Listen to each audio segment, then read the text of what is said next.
मैंने तो अपनी पत्नी को नौकरी करने भेजा था।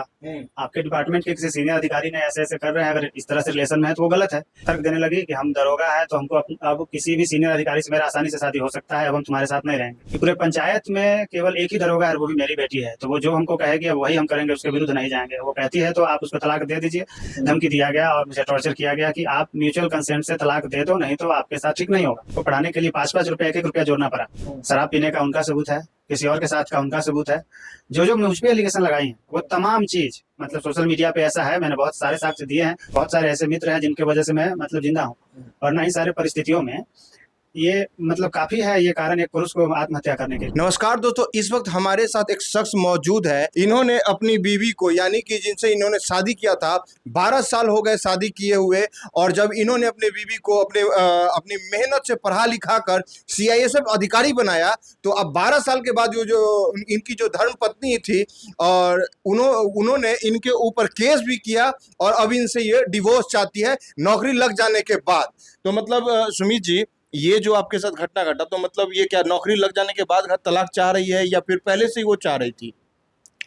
शादी हमारा 22 अगस्त 2012 को हुआ था। कोर्ट मैरिज था हमारा, यही मुजफ्फरपुर में किया था हमने। लव मैरिज किए थे क्या? लव मैरिज था, लेकिन हमारे दोनों के परिवार जैसे उनके ये फैमिली रिलेशन थे हमारे, उनके पिता और हमारे पिता मित्रवत संबंध थे उनके बीच। दोनों बिहार पुलिस में जॉब करते थे, एक साथ थे, तो हम दोनों के परिवार एक दूसरे को बचपन से जानते थे, मतलब कि जन्म से। हम लोग स्वजातीय हैं, वो पश्चिमी चंपारण की रहने वाली हैं, वो रामनगर थाना के क्षेत्र के अंतर्गत एक दिवलिया आता है गांव वहीं की वो श्री सुनील प्रकाश राव की बेटी हैं, ममता कुमारी नाम। कोर्ट मैरिज हमने किया था, लेकिन फैमिली दोनों के राजी थे। इस बात के प्रमाण मैंने अपने बाकी के अन्य इंटरव्यूओं में दिए हैं, साक्ष्य इसके कि तैयार थे या नहीं थे। शादी के 2 साल बाद, शादी के कुछ महीनों बाद उन्होंने कहा कि हम भी मतलब नौकरी करना चाहते हैं, पढ़ाई करना है। तो एक लंबा उसके ये बहस हुआ। उनके परिवार उनको नौकरी नहीं कराना चाहते थे, लेकिन चूंकि शादी हो चुका था तो वो डिसीजन फाइनल मेरा था, और मैं चूंकि उनसे प्यार करता था और करता हूँ, तो इसलिए मैंने उनके इस डिसीजन में उनका साथ दिया। तो उन्होंने भी पढ़ाई किया अपना, उनका नौकरी लगा। शादी के लगभग ये 12 में शादी किया था हमने, 14 में उनका नौकरी लगा। 15 आते आते हमारा रिश्ता वो तलाक मतलब मांगने लगी। 15 तक 2015 में? 2015 से ही अलग अलग रीजंस देती, कभी कुछ, और जब मैं नहीं तैयार होता तो इसके लिए वो कभी धर्म बदलने का, कभी ना आने का, फिर कभी ये कि कोई न्यायालय हमको इसका लिए बाध्य नहीं कर सकता है, न्यायालय बोलेगा भी तो भी हम न्यायालय का नहीं मानेंगे हम, इस तरह का बहुत सारा। अच्छा, वो मैं आपको टोकना चाहूंगा, ये अचानक से 2015 में तलाक लेने का क्या मतलब बनता है, क्या कारण था? अचानक से नहीं हुआ, मैं बताता हूँ। जैसे जब उनके कलीग से मैंने बात किया, जो उनके साथ ट्रेनिंग कर रहे थे या जो मतलब ना ये जानने वाले थे उन लोगों से, तो मुझे पता चला कि वो उनका अफेयर किसी और से चल रहा है। अब अच्छा, अफेयर भी चल रहा है? मैं इस बात का पुष्टि नहीं करता हूँ, जो उनके मित्रों से या जो उनके जानने वालों से मुझे पता चला, मैं नहीं जानता हूँ कि क्या है नहीं है। जब मैं उनसे पूछा ये शुरुआत में, तो वो इसे डिनाई की, लेकिन सोशल मीडिया के माध्यम से और बाकी अन्य चीज़ों के माध्यम से उनके फ़ोटोग्राफ्स वगैरह जो है जब आए सामने, तो ऐसा पता चला कि ये है। फिर हमने उनको बताया भी कि हमारा रिश्ता बचपन का है और काफ़ी मतलब संघर्ष रहा है आपको पढ़ाने लिखाने में, आपको यहाँ तक लाने में, और बाकी अन्य सारी चीज़ें थी। तो उन्होंने ऐसे कहा कि नहीं, अब हम नहीं रहना चाहते तो हम नहीं रहेंगे, कि मतलब ये ऐसा है जैसे मैं जब चाहूँगी तब रहूँगी और जब नहीं चाहूँगी तो नहीं रहूँ। तो वो उनके साथ चली गई? नहीं, वो उनके साथ नहीं गई। मैं फिर डिपार्टमेंट को इस बाबत ये पत्र लिखा। ये कौन से डिपार्टमेंट को? CISF में है, वो सब इंस्पेक्टर के पद पे। तो मैं डिपार्टमेंट को इस बाबत लिखा कि ऐसे ऐसे नाम जो उनके मित्रों ने बताया था उसका हवाला देते हुए कि इस तरह का बात है, मैंने तो अपनी पत्नी को नौकरी करने भेजा था। आपके डिपार्टमेंट के किसी सीनियर अधिकारी ने ऐसे ऐसे कर रहे हैं, अगर इस तरह से रिलेशन में है तो वो गलत है। क्योंकि ये उसके बाद से तर्क देने लगी कि हम दरोगा हैं तो हमको अब किसी भी सीनियर अधिकारी से मेरा आसानी से शादी हो सकता है, अब हम तुम्हारे साथ नहीं रहेंगे। तो जब इनके हम घर वालों से संपर्क किए कि ऐसा ऐसा बात है, तो शुरुआत में तो इनके घर वाले बोले कि ऐसा नहीं है, परेशान नहीं होने के लिए, ऐसा कुछ नहीं होगा, तलाक वगैरह कुछ नहीं होगा। लेकिन धीरे धीरे वो लड़की के घर वाले बोले? शुरुआत में, लेकिन धीरे धीरे जब उसने अपने परिवार को इकोनॉमिकल सपोर्ट करना शुरू किया और उनके माँ बाप का अपने पंचायत में नाम हुआ कि मेरी बेटी दरोगा है, और ये वो स्वयं कहती है और उनके पिता भी हमसे कहें कि पूरे पंचायत में केवल एक ही दरोगा है, वो भी मेरी बेटी है, तो वो जो हमको कहेगी अब वही हम करेंगे, उसके विरुद्ध नहीं जाएंगे। वो कहती है तो आप उसको तलाक दे दीजिए, नहीं तो आपका लाइफ मतलब ठीक नहीं रहेगा, क्योंकि वो महिला है तो बहुत सारा हम पर एलिगेशन झूठा लगा के हमको जेल करा सकती है या कंप्लेन कर सकती है। इस तरह का बहुत मतलब मुझे शुरुआत में धमकी दिया गया और मुझे टॉर्चर किया गया कि आप म्यूचुअल कंसेंट से तलाक दे दो, नहीं तो आपके साथ ठीक नहीं होगा। मतलब आपसी सहमति जिसको कहते हैं कि आपसी सहमति से आप तलाक दे दो। इसके दौरान बीच में काफ़ी कुछ हुआ, मेरा मतलब काफ़ी मैं बुरे दौर से होके गुजरा। उनको उनको पढ़ाने लिखाने के दौरान भी कितने सारे कर्ज हो गए थे वो। अच्छा, उनको पढ़ाने के टाइम पे आपने कर्ज भी ले लिया? हाँ, बाकी मैंने अपने अदर इंटरव्यूज़ में ये बताया है, उनको पढ़ाने के लिए 5-5 रुपये, 1-1 रुपया जोड़ना पड़ा। 5-5 रुपया जोड़ के जो है ये सब कुछ किया मैंने।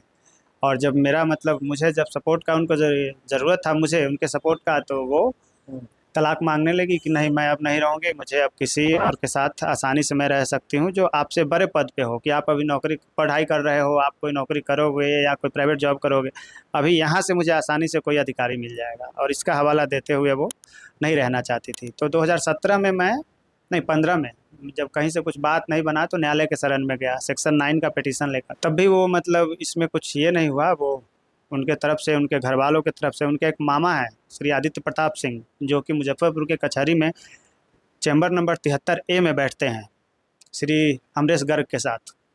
उन्होंने भी काफ़ी मतलब ये किया कि आप दे दो म्यूचुअल कंसेंट से, आपसी सहमति से ये तलाक दे दो, नहीं तो ठीक नहीं होगा, आपको अलग अलग ये दूसरे मुकदमों में फंसा दिया जाएगा, आप लड़का हो, आपका जीवन ख़त्म हो जाएगा। ये तमाम चीज़ें होता रहा। मतलब हम तैयार इसके लिए नहीं हुए, चूँकि हम एक लंबा संघर्ष किए थे अपने पत्नी के लिए और उनके मतलब इच्छाओं के सम्मान के लिए और उनके सपनों के लिए। 2019 में उन्होंने मुझ पर ये तलाक का केस किया, ये यहीं अब मुजफ्फरपुर के न्यायालय में, ये परिवार न्यायालय में केस कर दिया। और उसके बाद वो सो गई, कभी केस पे आई नहीं। मैं हमेशा जाता रहा कि, और मुझे उम्मीद था कि न्यायालय से आज न कल तो न्याय मिलेगा ही मुझे, क्योंकि देर है अंधेर नहीं है। उनके हिसाब से अब उनके परिवार और वो लोग कहते हैं कि नहीं, आप केवल एक तरफ एक ये प्यार करते हैं, केवल वो अब शादी नहीं रहना चाहती है तो छोड़ क्यों नहीं देते हैं। आपका मतलब प्यार जो है ये बेमतलब, बेशर्त और बिना किसी काम का है, उसको आपको छोड़ देना चाहिए, नहीं तो ठीक नहीं होगा। हम किसी चीज़ से नहीं माने। तो अभी ये 21 जून को, हाँ 21 जून को ही शायद उनका केस माननीय न्यायालय ने निरस्त कर दिया, ख़त्म कर दिया। हाँ, चूँकि वो केस कर दी, लेकिन कभी वो केस उन्होंने किया और कभी वो आई ही नहीं। उसमें बहुत सारे झूठे आरोप मुझ पर लगाकर उन्होंने केस कर दिया। क्या आरोप लगा? तलाक का आधार बनाया, क्रूएल्टी का, मारना पीटना, दारू पीना, ये इनके किसी अन्य लोगों से संबंध है, ये सब वगैरह। जबकि उन्होंने जितने एलिगेशन लगाए उन सारों के सबूत मेरे पास हैं। शराब पीने का उनका सबूत है, किसी और के साथ का उनका सबूत है।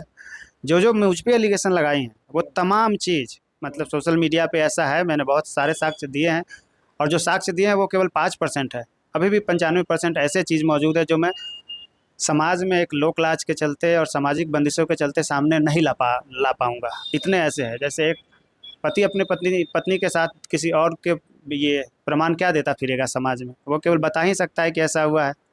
ये देना भी शायद ठीक नहीं है और वो मतलब ठीक नहीं होगा, किंतु यही है कि न्याय मिल नहीं रहा है और पत्नी चूँकि वो महिला है तो जो मर्जी वो कर रही हैं। अभी जो वो जिनके साथ गई है, मतलब जिनके साथ वो रिलेशनशिप में है, वो क्या करते हैं? वो क्या नहीं, है? अभी मैं नहीं जानता हूँ ना कि वो रिलेशनशिप में किसी के है या नहीं। अच्छा, नहीं जानते मेरे हैं। पास साक्ष्य नहीं है ना इसके वजह से मैं मुझे 2-3 बीमारी भी है। अच्छा, क्या है? नहीं, मैं ये नहीं बता सकता हूँ अच्छा। फ़ोन पे, ये मीडिया पे जो है।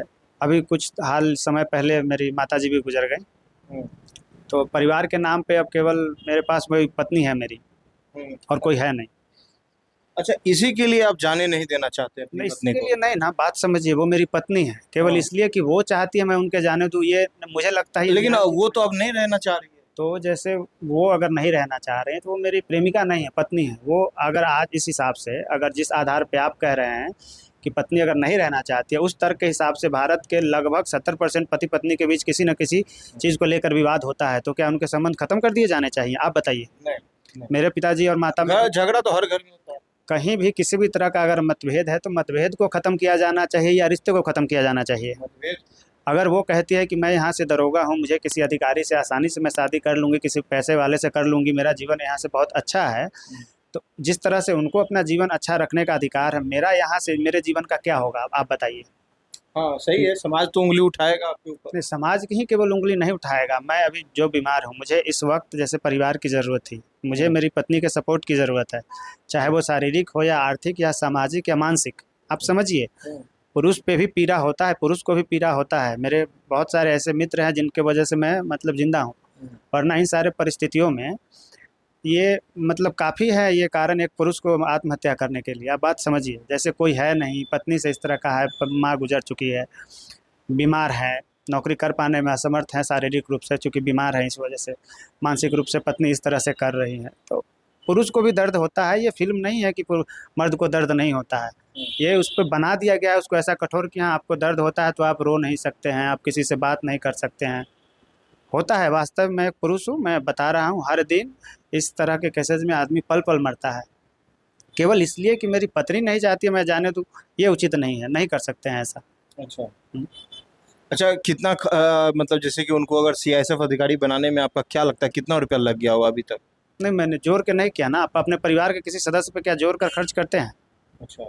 क्या कोई भी अपने परिवार के लिए कुछ भी कभी जोर कर हिसाब रख कर करता है क्या? हाँ, अब इसका बैठ के हिसाब करना होगा कि कहाँ कहाँ, तो वो तब की बात है, लगभग बहुत साल हो गए। ऐसा कैसे हो सकता है कि उस वक्त का हम हिसाब अभी मतलब एग्जैक्ट कर पाएंगे? ऐसा नहीं हो पाएगा ना।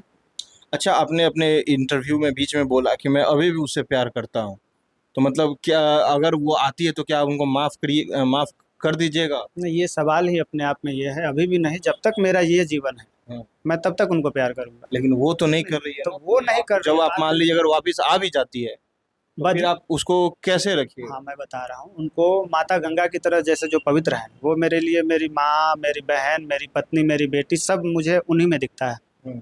बात समझिए आप इसको, जब मैं ये कह रहा हूँ, मैं एक 33 साल का युवक हूँ और काफ़ी मतलब संघर्षों से होकर गुजरा हूँ, ये कह रहा हूँ तो इसके पीछे कुछ आधार होगा। वो पीछे क्या की है नहीं की है, इससे तनिक भर भी फर्क नहीं पड़ता है, रत्ती भर भी फर्क नहीं पड़ता है। अच्छा। कि वो क्या की हैं। वो जैसे मेरे लिए पहले थी, वो अब भी हैं, आगे भी रहेंगी। तो प्यार करती हैं, वो करती हैं कि नहीं करती हैं, इससे कोई फ़र्क नहीं पड़ता है हमको। वो उनका किसी के साथ संबंध कैसा रहा, इससे कोई फ़र्क नहीं पड़ता है। वो मेरी पत्नी हैं और मुझे उम्मीद है कि माननीय न्यायालय में न्याय मिलेगा।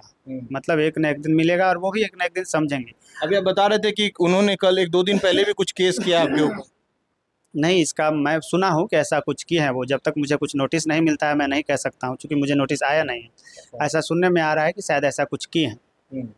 लेकिन ठीक है, वो मतलब जो कर रही हैं आज न कल वो समझेंगी चीज़ों को, चूँकि देर होता है लेकिन लोग समझता है बातों को। बात समझिए, जैसे आपके शरीर, उदाहरण देकर मैं समझाता हूँ, आपके शरीर में कोई घाव हो जाए तो आप किसी अंग में, तो घाव को का इलाज करते हैं, अंग को काट के हटा देते हैं, इलाज करते हैं ना। तो पत्नी गलत रास्ते पे चली गई हैं, वो ठीक रास्ते पे आ जाएंगे। इसमें मतलब मैं इंतज़ार करूँगा तब, जब तक कि वो सही रास्ते पे ना आ जाए। अच्छा, जैसे कि वो अब ऊँचे पोस्ट पे चली गई है, जॉब लग गया है, अच्छा ज़िंदगी जी रही है, तो मतलब क्या आपको धमकी वगैरह भी आ रहा है? हाँ ना, उनके परिवार के तरफ से। उनके परिवार की तरफ से क्या बोल रहे हैं? जैसे कि हम ये इस केस को वो चाहते हैं कि अपने मतलब गृह जिला में ट्रांसफ़र कराना, ताकि जब यहाँ ये आएगा जाएगा अकेले तब फिर इसको जो है इस मतलब सबक सिखाएंगे। अच्छा, मतलब मारपीट करेंगे। अब पता नहीं सबक सिखाने से तात्पर्य किस बात से है, ये इनके परिवार से पूछा जाना चाहिए। तो आपने इसके ऊपर कोई एक्शन लिया, केस किया, मैं अदालत में बताता बताया? हूँ, अभी जैसे मैं पैसे के अभाव में एक थाना के पास मैं आवेदन भी देने जाऊँगा तो वो शायद नहीं लेंगे, शायद, मुझे नहीं पता है। केस लड़ने के लिए भी पैसा चाहिए। अब वो लोग को जो करना है वो करे, हम अपनी पत्नी का इंतज़ार कर रहे हैं, जो करेंगे अंतिम सांस तक, यही है। अच्छा, मेरा ये आखिरी सवाल होगा, क्योंकि आपकी तबीयत भी ठीक नहीं है तो मैं आपको ज़्यादा परेशान नहीं करना चाहता हूँ। आखिर में आप क्या चाहते हैं? न्याय से तो मतलब न्याय मिले, जो कोर्ट है उससे न्याय चाहते हैं, लेकिन मतलब पत्नी से क्या चाहते हैं? पैसा चाहते हैं या वापिस आ जाना चाहते हैं? कुछ तो ऐसा। आखिर में नहीं, जो तब मैं जब उनको मैंने पहली बार देखा था, हम पहली बार मिले थे, जो मैं तब चाहता था वही मैं अभी चाहता हूँ। और जो आपने कहा कि पत्नी से पैसा, मैं पत्नी के 1 रुपए को भी नहीं छूँगा, अगर वो चाहेंगी तो। आप बात समझिए, हम पैसा लेकर एक जीवन में एक समय के बाद ना, पद, पैसा और प्रतिष्ठा मायने नहीं रखता है, साथ मायने रखता है।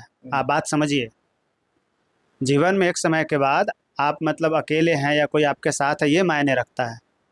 पद और प्रतिष्ठा और पैसा ये जो है जीवित लोगों को चाहिए। अगर आज में मेरी मृत्यु हो जाए तो मतलब फिर वो पद, प्रतिष्ठा, पैसा किस काम का होगा? क्या आप किसी के जीवन को पैसे से खरीद सकते हैं? मृत को जीवित किया जा सकता है? या मेरे जीवन का जो इतना समय खत्म हो गया, बर्बाद कर दिया गया, मुझे इतना पीड़ा दिया गया, इसमें से एक भी दिन लौटाया जा सकता है? तो पैसा, पद, सम्मान ये आपके बच्चे भी हैं? नहीं है, नहीं है। बच्चे नहीं है। अच्छा। तो दोस्तों आपने देखा कि मतलब ये इस तरह का जो केस है हमारे बिहार में बढ़ता ही जा रहा है। जब भी पहले भी, इससे पहले भी एक दो केस आया था कि नौकरी लग जाने के बाद जैसे ही जो लड़का है अपनी बीवी को पढ़ाता है, लिखाता है, नौकरी करने के लिए भेजता है, लेकिन लड़की जो है फिर अपना जिस पेशे में जाती है उस पेशे में उससे शादी कर लेती है, तलाक चाहिए होता है, जैसे इनके केस में सामने आया है। तो इस तरह का जो केस है बढ़ता जा रहा है। आप इस वीडियो के बारे में क्या सोचते हैं कमेंट सेक्शन में लिखकर अपनी राय जरूर दें, और अगर आपको हमारा काम पसंद आता है तो यूट्यूब पे जासूस बाबा चैनल को सब्सक्राइब करें। धन्यवाद।